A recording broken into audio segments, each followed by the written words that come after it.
Hi there guys, and welcome to another Traits of 2019 video. Today we're doing something that I've covered in a stream but not on video, and it was a long time ago I covered it in the stream. It is of course the Trans-Pennine Express Class 802. This was done by Super Alps a long time ago, and I don't know if he's still updating it or he's still working on it, and it has never been released. But I thought it deserved to see the light of day for a scenario like this, and hopefully this might give Albie a little push to maybe get it released, because I'd love to see it out there. Without a doubt, I'd love to see it out there. I thoroughly enjoy it. It does come with some of the inherent problems of the Class 802 in game, i.e. the sounds aren't brilliant, the horn is awful, and that's pretty much it, to be honest with you. The rest of it's pretty damn good. So this is a very heavily edited scenario by Mr. Dreamliner that is available on my website, which is open for freeware stuff. I hope you all go over and have a look over there. Give yourselves a nice little account. Let's get some lights on. And the scenario is called 1 Echo 90, 1622 Liverpool Lime Street to Scarborough. This is not what you will get when you download this. It's in a 170 if you download this. Still a good scenario, still a very good scenario, hence why I've edited it for this. Right, let's get my doors open. I've also edited the stopping pattern as well, so we're only literally stopping at Warrington Central and Manchester Piccadilly. You'll do more stops if you do the actual scenario itself. I'm also driving with the joystick today. Keep your eye out for a video on that coming up soon. That won't be long away. Is there anything else I need to do in here? Instrument lights, I suppose. It's kind of a bit weird. I don't know if it's Railworks Enhancer that makes them look a bit odd in this. Oh, not too bad. That's fine.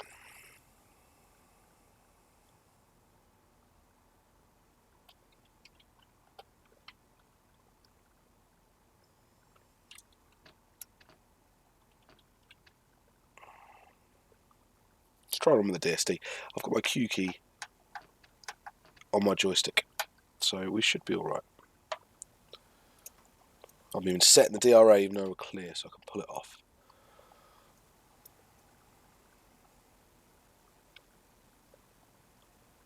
So this is of course a modification from the Class 801 that came with East Coast Mainline South for quite a few people, I think. I can never really remember the ins and outs of what happened with that.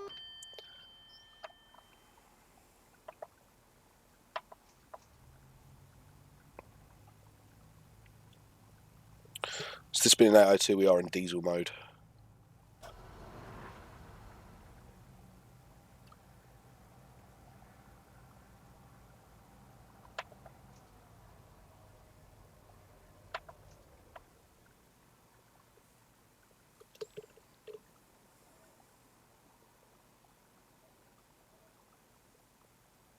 And this is a route I just don't drive it that often, but every time I play it, I go, oh, I really enjoyed that. It's just one of those routes I just don't play that often. I've done this exit here for the West Coast Mainline Missing Link a good few times, but as soon as you get past sort of this bit, I haven't played it that often. The only time I tend to play it is when I've got a Kev Butler scenario.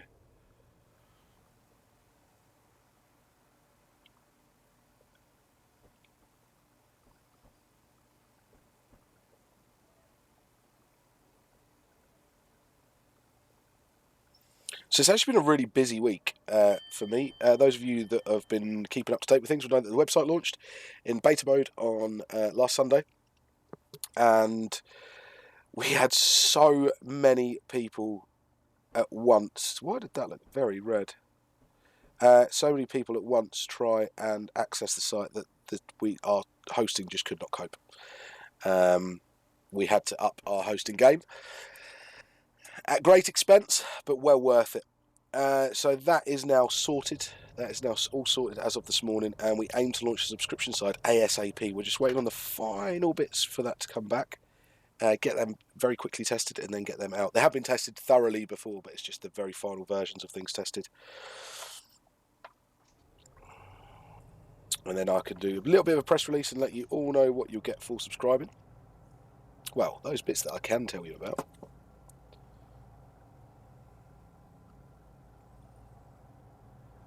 So yeah, we were overwhelmed at the amount of people. I literally, me and Pete were in complete shock at the numbers. They were incredibly high, so much higher than we were expecting.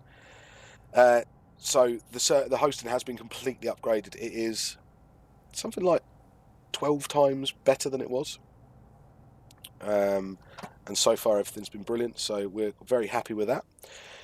Also, Vulcan Productions have released a couple of screenshots of a new route they're doing, which is Leeds-Manchester, which I'm really impressed with. They look very good. Can't wait to give them a go either. And I think the DP Simulations North East England, all being well, the beta of that should go up very soon. Very soon.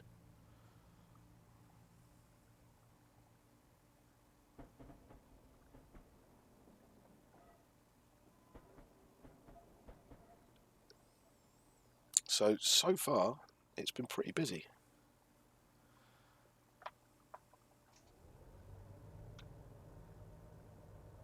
There are some rumours, and at the moment these are still rumours, so I can't really say anything about them.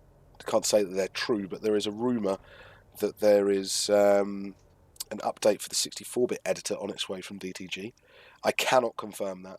That may be utter bollocks, but they be the rumours at the moment.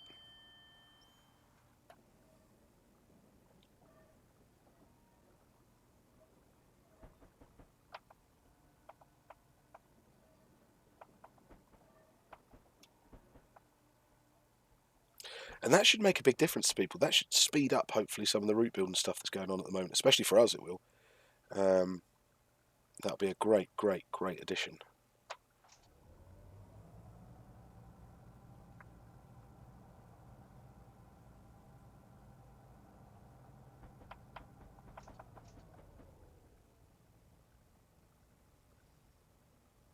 I've also got some very exciting projects coming up for videos in the next few weeks. There'll be some more in the how-to series, and there'll also be some stuff regarding the installer that comes with a subscription to the website that I will have to cover in a video or two to make it really. It is really simple itself, but just to really outline it for you to make it really simple.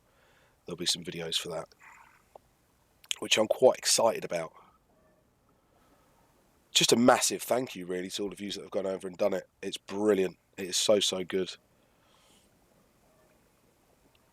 It'll be nice when the sub side goes out, because then we can start getting a little bit of cash to pay back what we've already spent. Would be nice. So do all go and subscribe. It's going to be worth it, I can assure you.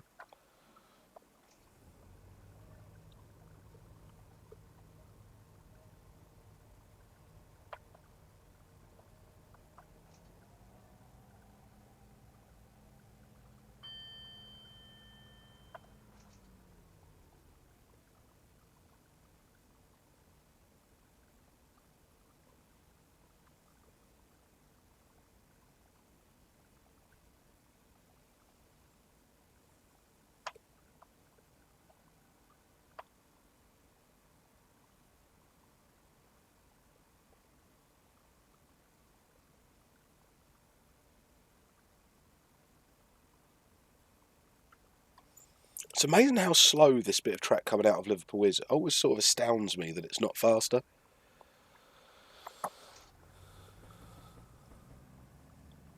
Then we slow down again at the other side of Parkway, don't we? We may get held after Parkway. Because I've edited the scenario, I don't know if it's going to give me the right... going to give me priority or not.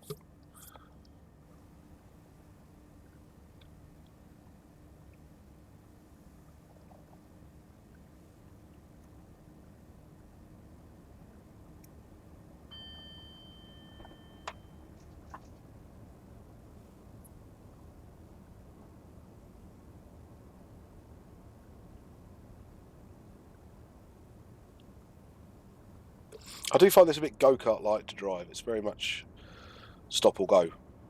But it's still quite enjoyable, really. I wouldn't mind seeing it being revisited by the likes of our Super Alps or anybody like that to just give it a little bit of an improvement here and there. I do have a bit of a coffee, really rubbish cold. Do you know one of those colds that never quite comes to anything, but just every now and again blocks your nose up and makes you cough and sneeze? One of those. So I will be muting the mic every now and again throughout the video.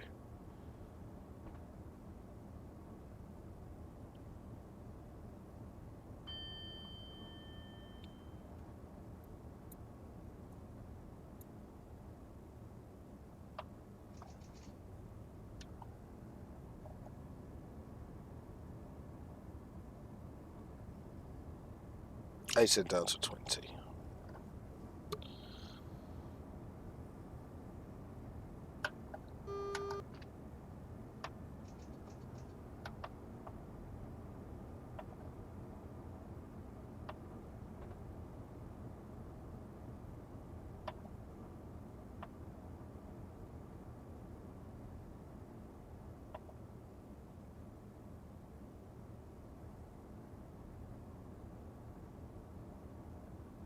Some of the assets in this route are really, really nice as well.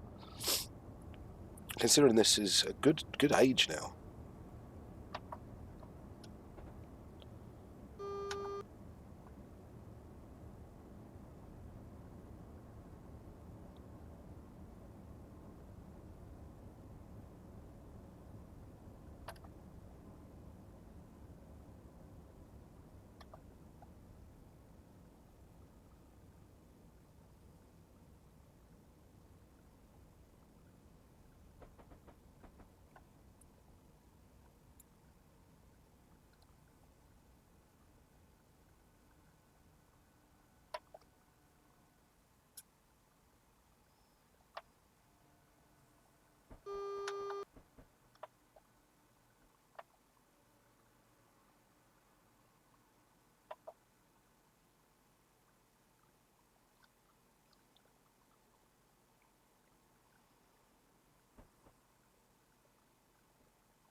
That looks pretty green to me. I'm pleased with that. This is where I thought we'd get stuck.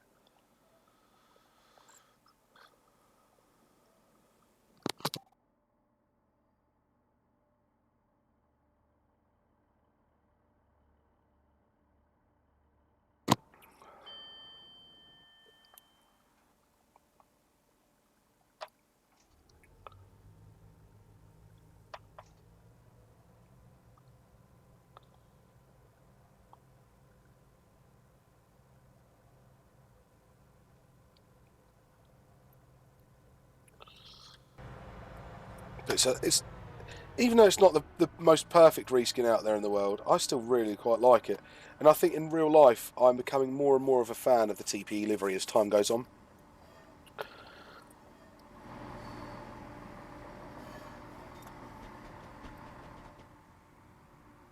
And I find this A02 in this livery by far the most photogenic.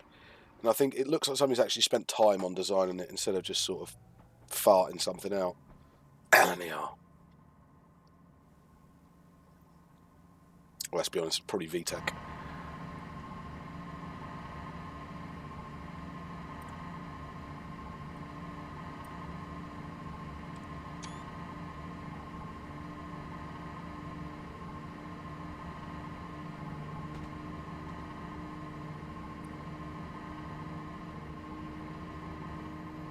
Does look good. I mean, let's do some passing shots.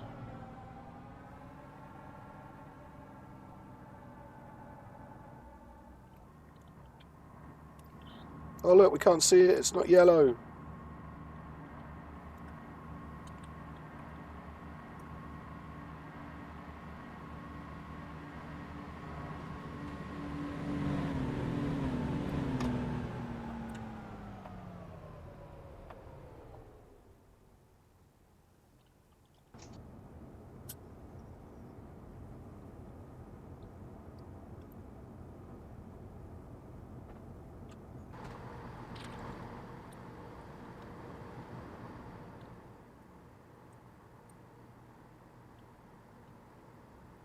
Lazy guard having a sit down. Look.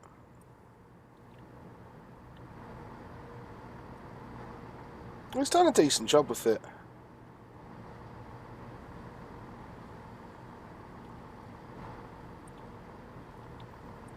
TPE 185.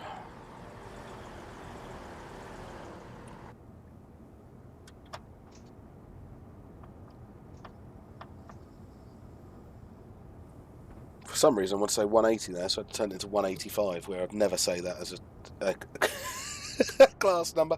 That's a 220, a 120, 125, 121, 221.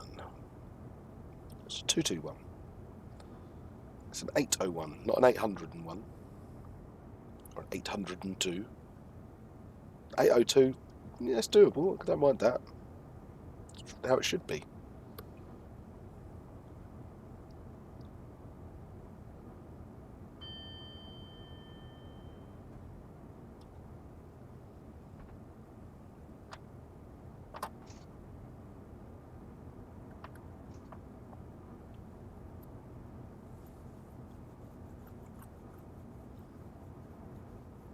One thing I will say about a Dutch is I quite like the cabs.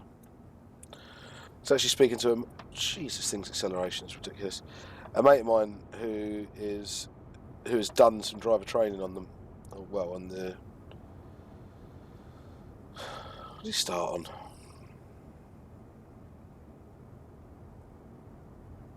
Would have been the Azumas, I think. Well, that ilk. And from a drive point of view, he says, yeah, when they work, they're quite nice. It's quite a comfortable environment. He says he still prefer a 91, but he says quite a few of his mates really love them, and he's got another couple of mates who really hate them.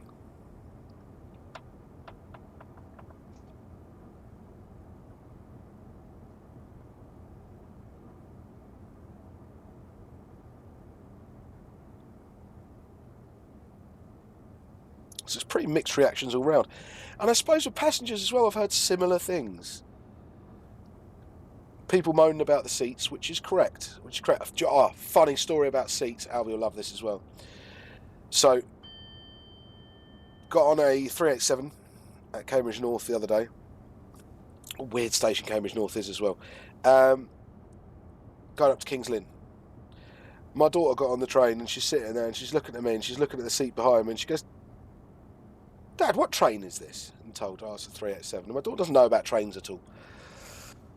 And she goes, the seats look like that thing that's in the cupboard under the stairs. I said, what do you mean? She goes, you know that thing that Auntie Lisa uses? I said, what do you mean? I said, the ironing board. She went, yeah, that one. So I thought that said it to me. And then when I told her all my friends call them ironing board, she was very, very pleased with herself. So if a 8-year-old can get on a train and do that. The reason she didn't know what an ironing board, by the way, was we don't use one in our house, ever. Like, ever.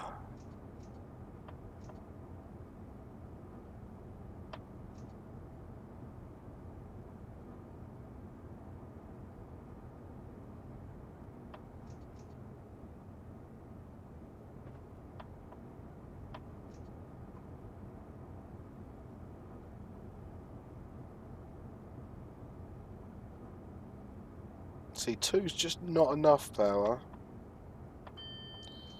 And 3 is way too much.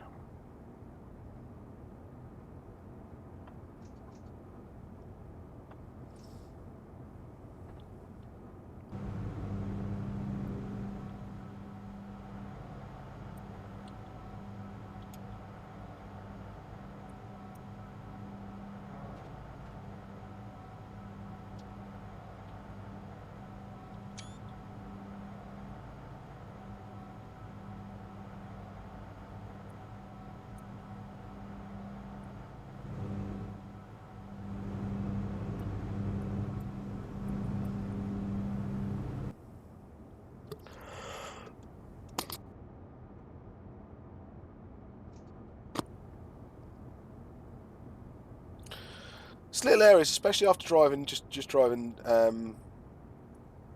DP Sim's latest route. You can see where DTG have kind of gone a bit wrong with certain things and left bits a bit sparse.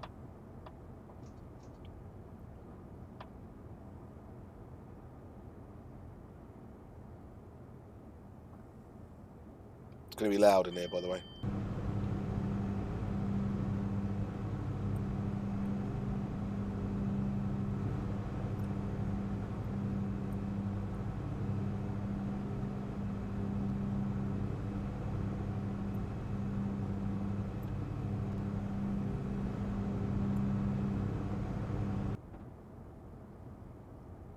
I don't know what they're like for noise on the inside on diesel mode, if I'm honest.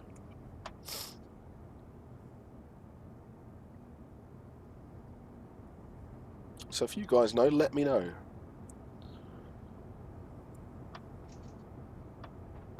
I always think sound is one of those really, really subjective things in train travel. Because I don't find a 170 noisy. But I think I'm just so used to it that it doesn't really register with me. But I find a 220 and a 221 really noisy and really, they vibrate an awful lot. But then I was speaking to someone the other day who was going, I don't think 220s are that noisy. They're all right. But 170s, God, they're awful. They vibrate and they're really, really bad. So I suppose it is kind of just what you get used to.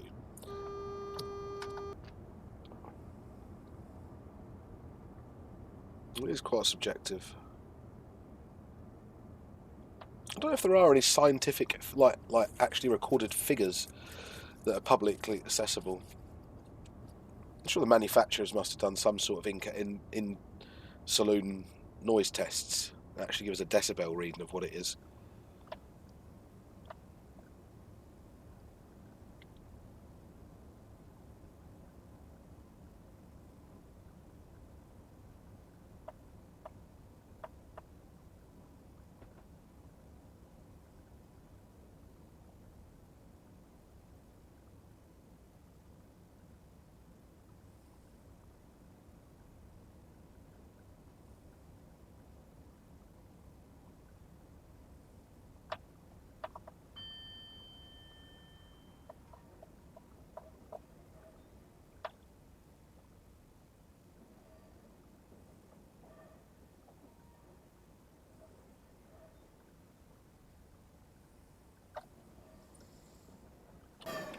In fact, that might make quite a good screenshot, to be fair.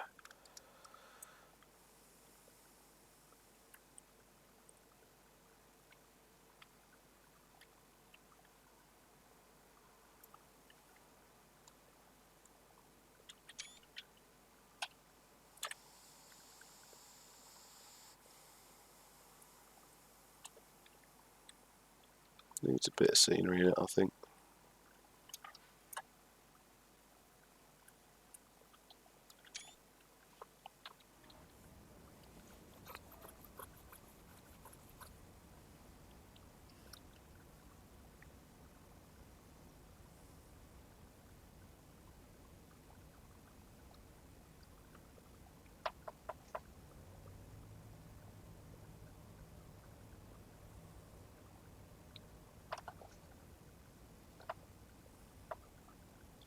So yeah, my main reason for this video isn't to rub it in your face that I've got it and you haven't. It is definitely to try and get Albie to maybe release it. It would be nice.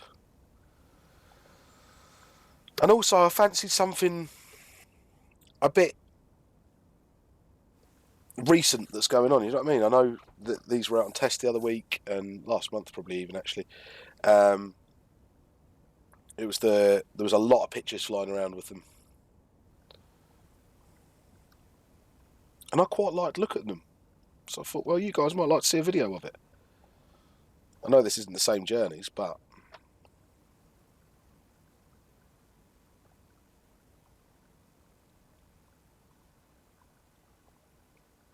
I don't think the Sonara is very happy. I won't lie.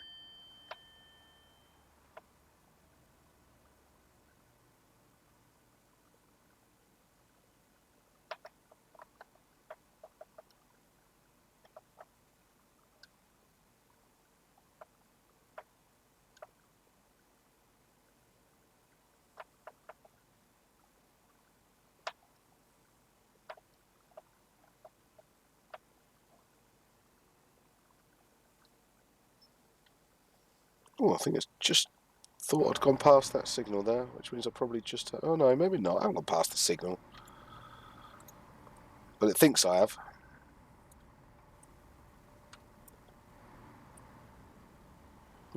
Not even at the end of the platform there.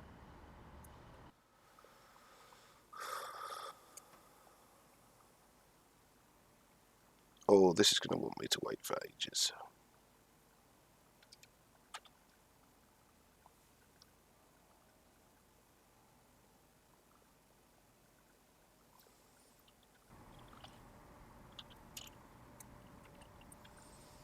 So what do I like about it? Okay, people moan about no yellow.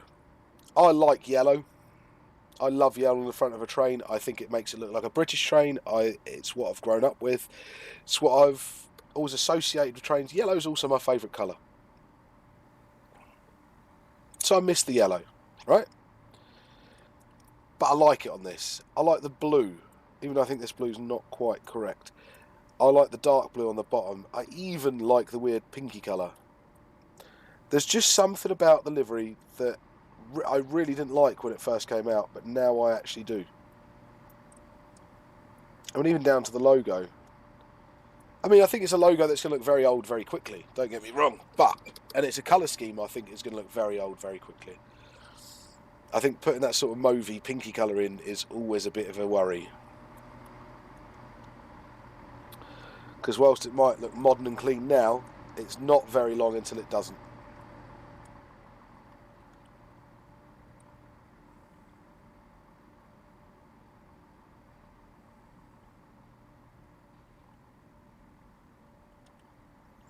Driver will be having a bit of a wobble in there because he's animated and I've got async keys on to speed us up.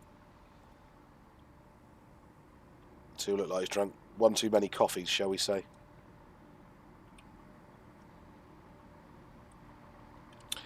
DTG really didn't do a bad job with it. Well, I think it was actually even RSC that did the model for this, didn't they?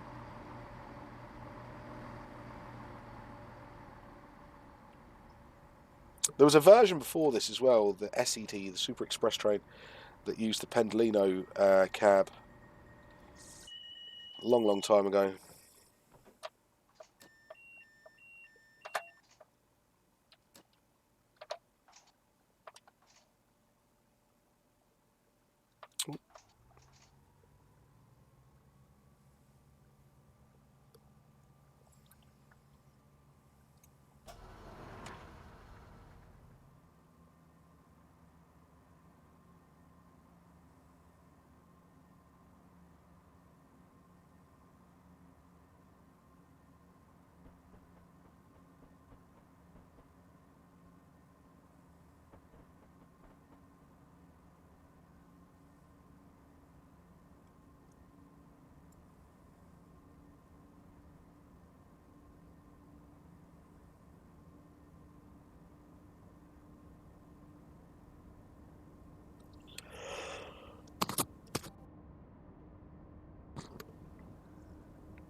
You see the extra stocks, the AI that's going about the liveries are were based a lot older than this would have been around. So we just had an Alpha Line 158 there.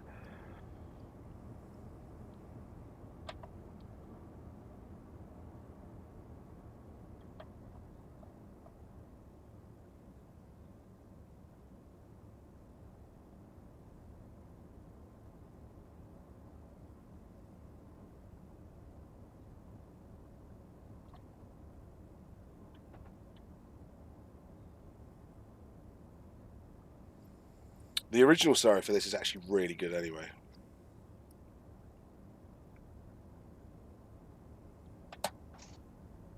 In fact, to be completely honest, I'd prefer to be doing that than this.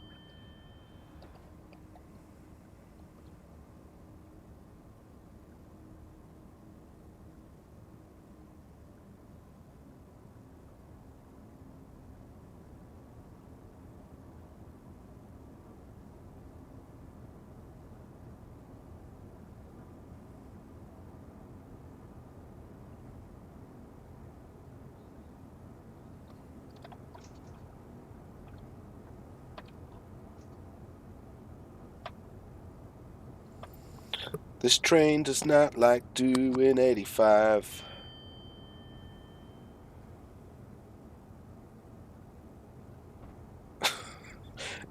It just does not like it.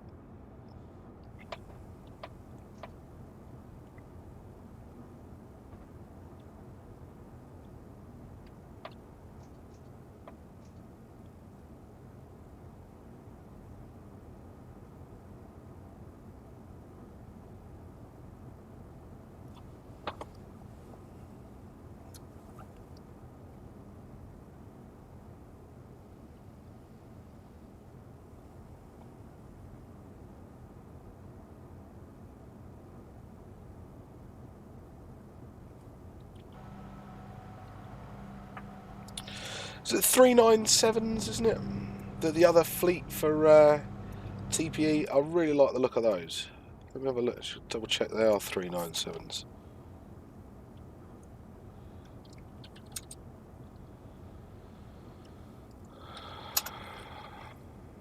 Yeah, they are. Now these things are new. Like, how do I describe this? New trains, but with a little bit of a throwback to an old. I know that sounds daft, but there's something about them that I really like. I still a bit like with the Mark V's is that the bogies are a little bit close to the end, the front of it. It's a very calf thing, I think. They look very calf-like.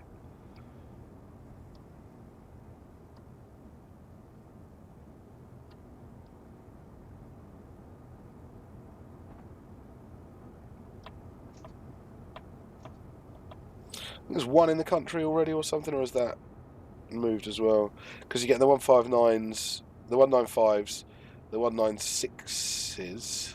What? I don't know about the one. Oh, they're being for West Midlands trains, and then the 331s, which are the AC version. Now the 195s, I just don't think look particularly nice.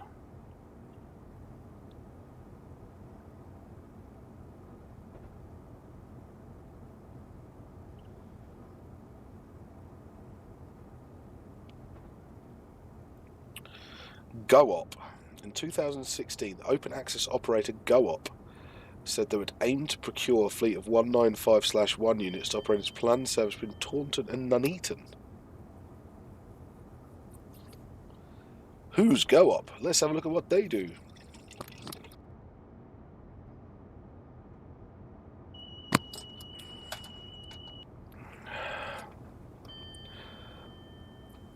So its full name is Go-Op Cooperative. I like a cooperative, got no problem with that whatsoever. It's an open access train operating company which is currently proposing to operate a service between Taunton and Swindon via Westbury. Aims to become the first cooperatively owned train operating company in the UK. Lovely. It aims to improve access to the public transport infrastructure through open access rail service linking main lines to smaller market towns and coordinating services with light rail and bus and carpools. Go-Op is intended to begin operating rail services in the spring of 2014. However, difficulties in obtaining rolling stock and severe financial difficulties incurred by the main partner, the Cooperative Bank, have delayed this. Right, so it's Co-op Bank that have taken part of this. As a cooperative, Go-Op is to be owned and run by its employees and customers. Shares will be available to general public with holdings restricted between 500 and 20,000 per shareholder. Passengers hold 50% of the vote in general meetings, with employees holding a further 25% and other investors holding the remainder. That's a very nice idea.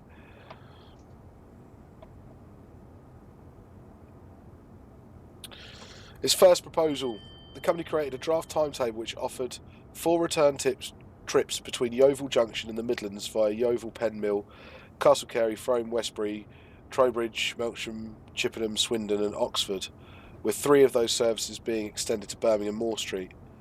The timetable proposed an early morning service from Yeovil to Birmingham catering for business travellers, followed by a commuter service from Westbury and Trowbridge, Swindon, Oxford. Okay.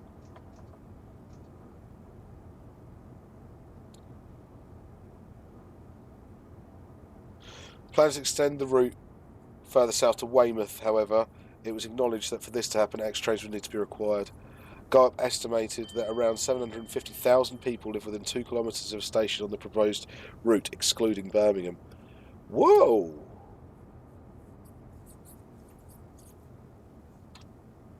That's pretty good going, isn't it? If you think, I don't know. Wonder what that is compared to other ones.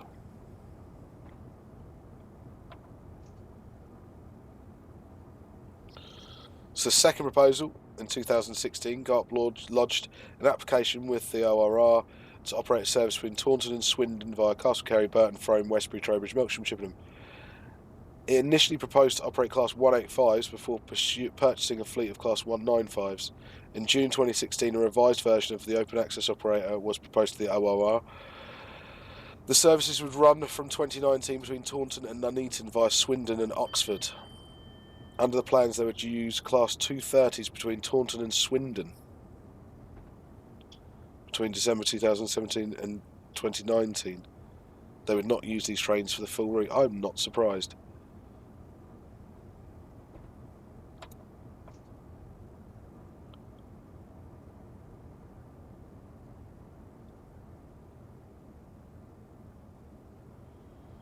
Okay.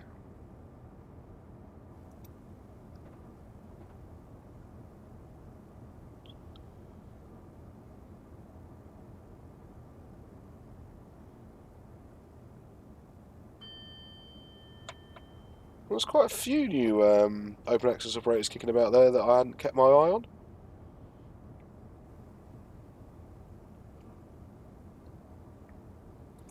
Who are Glasgow trains? Renaissance trains. A daily direct service, a twice daily direct service from Glasgow to Liverpool and Nottingham, with intermediate stops at Carlisle and Preston.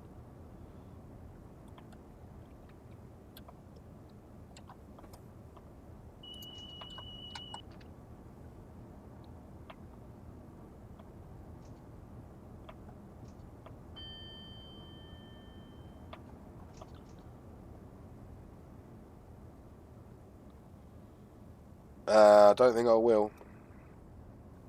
We're way early. We are like 15 minutes early. Well, that's only 18 minutes early. Don't ask for doing maths at this time of the day. It's too early.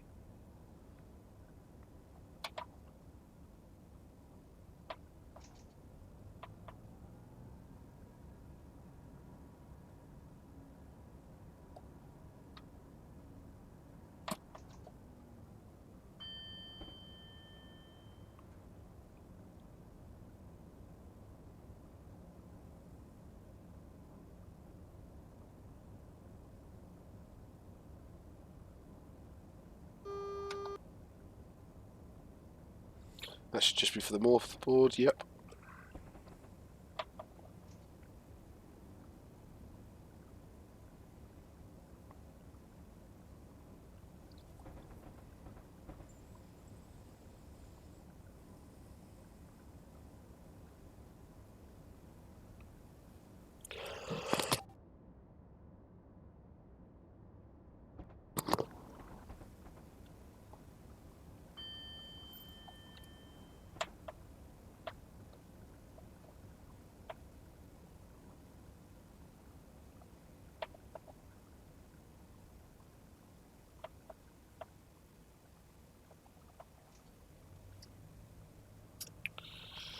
So Glasgow trains were meant to start in 2014. No sign of them yet. Now this East Coast trains, this is the interesting one. This is first group.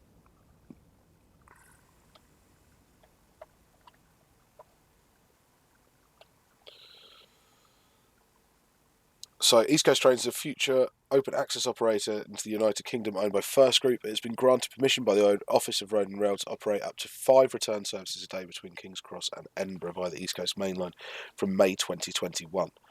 So these guys have been granted the paths. Well, they've got a track access agreement. I don't know what stock they're wanting to use. East Coast Trains plan to procure a fleet of 5-car 125 diesel electric multiple units. All trains will have a buffet car and one class of seating accommodation with no first class available.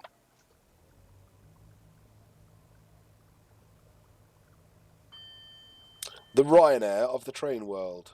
To be fair, that is something I would like to see.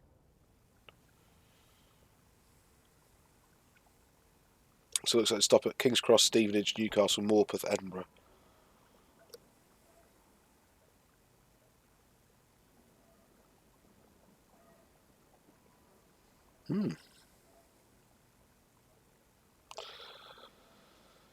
Tends to compete with existing rail and coach and air service on the London-Edinburgh route by offering tickets with an average price of £25 and free Wi-Fi for all passengers.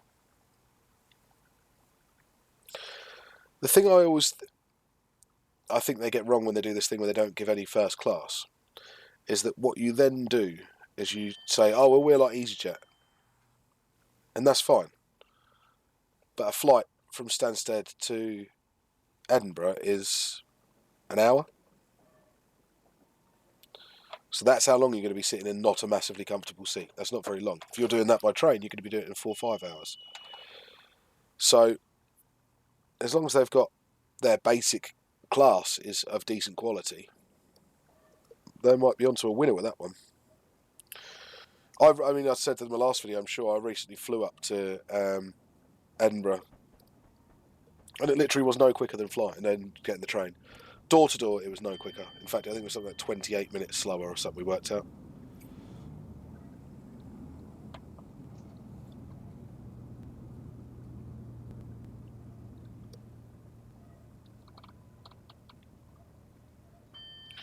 So that involved me getting from my house to Cambridge train station to Stansted, Stansted then up to Edinburgh, Edinburgh Airport to Waverley, and then from Waverley to Galashiels, and then from Galashiels to Hawick. But, well, where did we go when we first got back? Selkirk.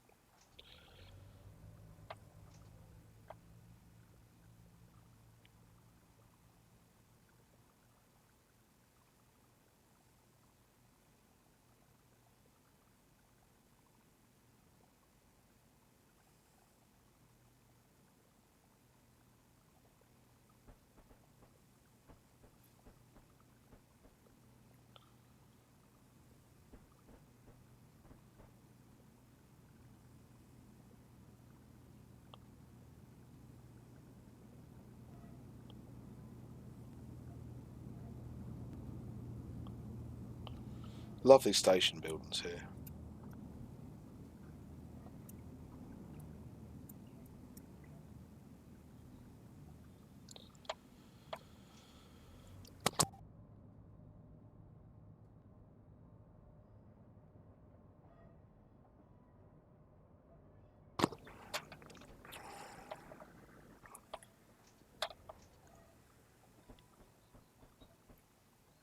Again, this end of this route is really slow as well. The middle section isn't even particularly fast. I don't know what the line speed was on the Chat Moss way, but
don't know where the 5-car stop is down here.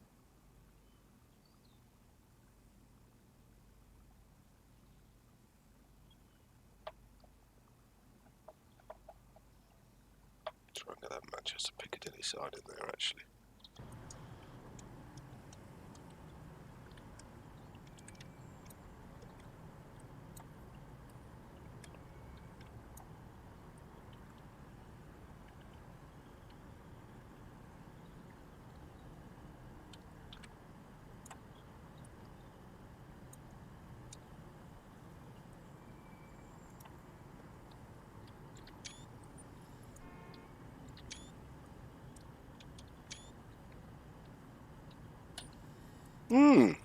Well, I enjoyed that. I enjoyed driving that and enjoyed showing you that off, guys. Please feel free to like, share and subscribe. Heading over to Facebook and see the Facebook group if you want any tech support stuff or just general chit-chat about trains. Heading over to Twitch on a Sunday night and a Wednesday night from 7 PM onwards. That is adult only, guys. Do be aware of that. It is way more adult than anything else I do. Also, head on over to www.alanthomsonsim.com. Links in the description below. Sign up for an account, enjoy lots of freeware stuff that's there in a minute. And keep your eye out on the subscription page for those of you that want to subscribe. Once again, guys, thanks ever so much for watching me, and I'll catch you next time.